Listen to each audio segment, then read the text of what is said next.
Welcome to Passionate Reply, and welcome to Great Albums. Today I'll be talking about one of the most important albums in the history of industrial music, and certainly one of the most infamous. If you've ever noticed this album hanging on my wall in my other videos, you may well have wondered how an album that looks like this fits in with the rest of the stuff that's up there.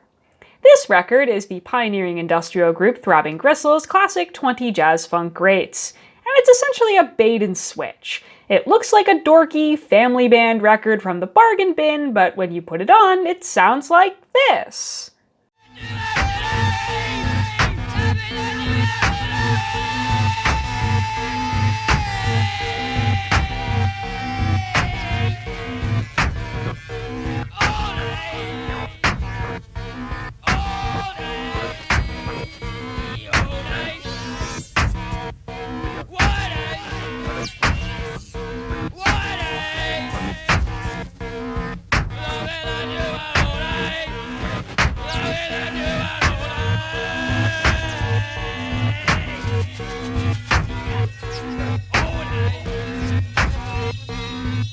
Well, not really. I've fibbed a bit here, much like Throbbing Gristle lied to you with this album cover. What a Day, one of the most sonically abrasive tracks on this album, is actually the second to last track. They take a little time to warm you up to the heavier stuff, actually. The first two tracks, the title track and Beachy Head, are still not really jazz funk by anybody's standards, but they are decidedly softer than some of the other stuff you'll encounter here.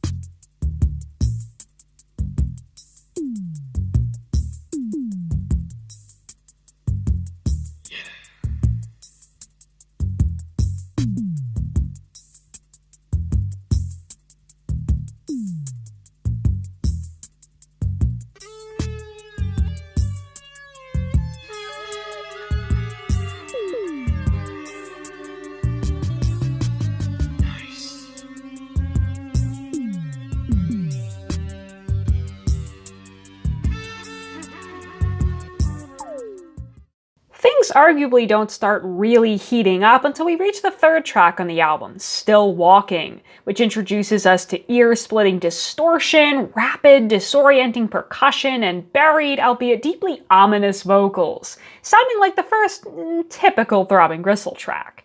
It's dense and almost comically busy, almost exhausting to listen to, and yet we have only just begun.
So, where do we go from here? 20 Jazz Funk Greats wouldn't be the legendary album that it is if it was a one-note knock-knock joke, a jack-in-the-box that emerges fully within the first few minutes of the album. What I think it really excels at is its ability to keep us on our toes throughout its entire runtime. It goes back and forth between showing a slightly friendlier face and peeling back the skin of that face to show us the gory skull underneath. The whole thing vibrates along that contrast. Side 2 of the album, for instance, opens with one of Throbbing Gristle's best-known tracks, Hot on the Heels of Love.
Positioned squarely in the middle of the track listing and at the crucial point of opening the second side, Hot on the Heels of Love certainly seems crucial to the album. It reads as a sort of dark parody of Giorgio Moroder's famous I Feel Love, in which the voice of Donna Summer stands nakedly alone in a sea of pulsating synthesizers. It's a pretty quick rebuttal, too, given that I Feel Love was released just the year before.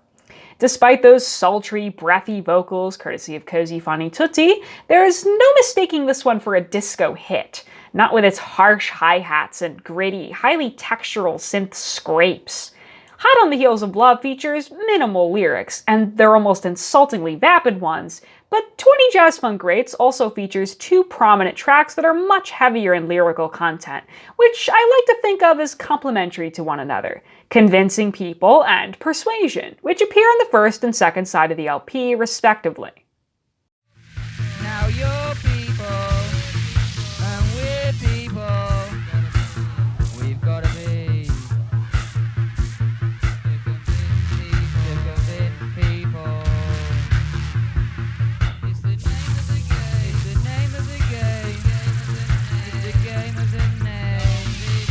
Convincing people.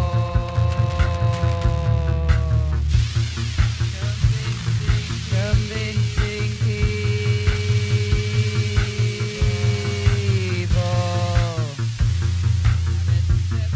Now there's several ways, and there's several days to convince people. Taken alone, Convincing People is weird, but it's so vague and disorganized that it's hard to come to a firm conclusion about what's going on the first time you hear it. Unlike Still Walking, the fairly minimal instrumental accompaniment makes it easy enough to make out what the words are, without the sleeve handy. But it's also so repetitive that it's bound to infect you with semantic satiation and fog up your brain's ability to pay attention to those lyrics. The clearest statement Convincing People seems to be making is that you'll never convince people when you come across as someone who's trying to be convincing. Well, alright, I suppose. But what really gives the song a darker significance is its counterpart on the flip, Persuasion. Like always, persuasion.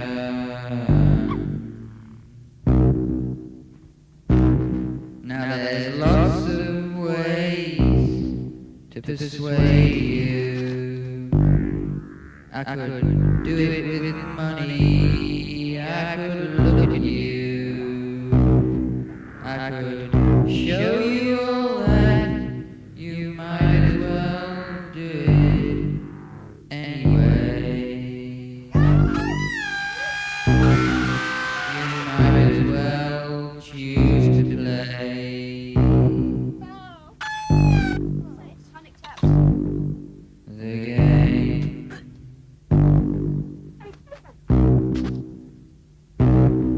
After all, you've seen yourself before. What difference does it make? What difference if I take a photograph? What difference does it make if someone else sees it too? Oh, all your friends do it. I mean, no one knows you.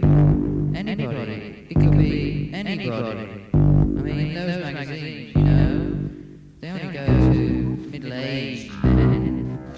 So why don't you just do what I suggest? I persuade you with... Abrasive numbers like What a Day and Still Walking are physically uncomfortable to listen to, but Persuasion, like the earlier Throbbing Gristle number Slug Bait, unnerves you with its lyrics instead. It takes up the mantle of a narrator who's clearly a predatory, sexually violent character, and once again, a fairly simple instrumental makes us confront this vile subject matter head-on, as though we're alone in the room with this creep.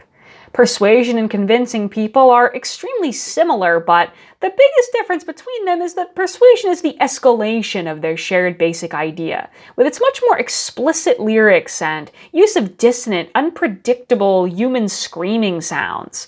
It's actually a great metaphor for understanding how this album works. It gradually pushes our boundaries as we listen, worming its way into our consciousness like some masterful manipulator. And it dovetails with how Throbbing Gristle frontman Genesis Porridge would later style herself as a charismatic cult leader, with varying shades of irony in later projects related to the Temple of Psychic Youth. As we've recently been told, you don't convince people by coming across as someone trying to be convincing, or do you? As I alluded to in the beginning, the name and cover design of 20 Jazz Funk Greats are a sort of musical booby trap to hopefully ensnare innocent victims. It's not jazz or funk, it doesn't have 20 tracks, and its seemingly quaint cover photo featuring the band in sunny surroundings actually has a dark secret. The spot it was taken at, Beachy Head, is the most popular suicide destination in Europe, and one of the most popular worldwide. It's Britain's highest sea cliff, a stark, sheer wall of chalk that looms over the English Channel. And just a few feet away from where Throbbing Gristle are standing, people regularly throw themselves off of it. It's a place where delicate natural beauty meets the profound human sickness sown by our twisted, exploitative industrial world. It's just one more insidious detail that heightens the cruel spirit of the album's visual identity. It's worth remembering that Throbbing Gristle were, first and foremost, provocateurs. I think that may be a better way to think about them overall compared to thinking of them as musicians. In my day, I've often seen 20 Jazz Funk Greats recommended as a good introduction to Throbbing Gristle and to industrial music as a genre more broadly. Industrial is one of the very few genres of music that was given its common name by an artist and not an outside critic, and we have Throbbing Gristle to thank for coining it, so they're inarguably industrial royalty. Their catalog remains indispensable to understanding what industrial is about. Like so many acts we consider seminal or foundational, the seeds contained here inform a great deal of subsequent music. The problem, though, is where to begin, since they were arguably more of a jam band than a studio act, with legendary live performances that probably influenced other artists much more than anything they ever pressed on wax. Their discography is hairy, peppered with live recordings, non-album A-sides, and releases whose official versus bootleg status is unclear. If you're looking for a traditional album listening experience, as many music enthusiasts often are, it's hard to do better than 20 Jazz Funk Greats. At the same time, though, I think there's something to be said for respecting the fact that Throbbing Gristle were never trying to offer anyone a traditional listening experience, just the opposite. 20 Jazz Funk Greats is a great album, for sure, and it's also a bit more softball than some of their other work, which arguably makes it a bit more accessible.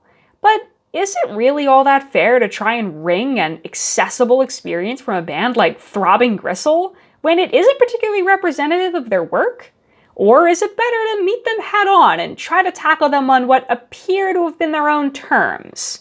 If you're new to them, but want to understand Throbbing Gristle and feel literate in their work, I think I might recommend their 1981 Greatest Hits compilation Entertainment Through Pain better than I would any of their proper albums, particularly if you're like me and prefer their more aggressive cuts to the ambient ones.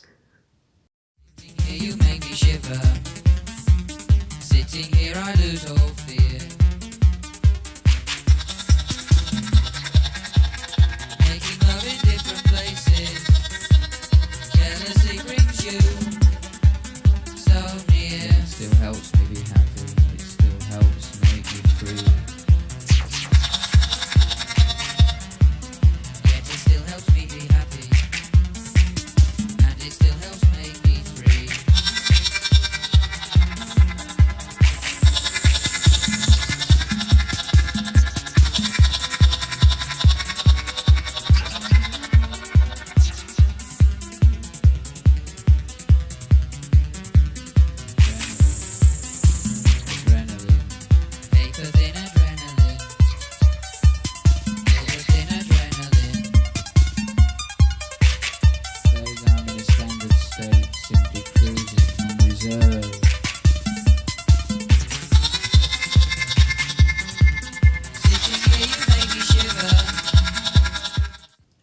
My favorite track is Walkabout, even though I would argue that it's one of the least industrial sounding tracks here.